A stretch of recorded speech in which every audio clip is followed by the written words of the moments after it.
سعودی وزیر اطلاعات و نشریات ماجد الکسبی نے کہا ہے کہ وزیر صحت اور حج آئندہ چند روز میں کرونا وائرس کے پھیلاؤ اور اس سے متعلق درپیش چیلنجز اور ان کی روشنی میں اس سال حج کے طریقہ کار کو وضع کریں گے۔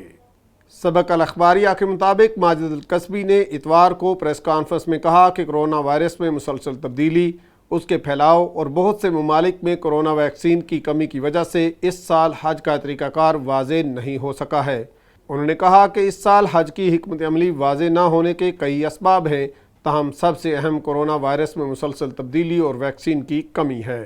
ماجد الکسبی نے کہا کہ سعودی عرب کی انتہائی کوشش یہ ہے کہ حج مقامات اندرون سعودی عرب اور مسلم دنیا میں کرونا وائرس کے پھیلاؤ کا باعث نہ بنے، اس لیے احتیاط برتی جا رہی ہے۔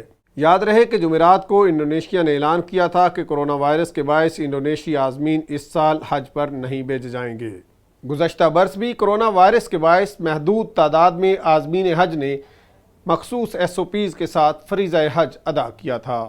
اس خبر اور دیگر خبروں کی تفصیل جاننے کے لیے وزٹ کیجیے urdunews.com۔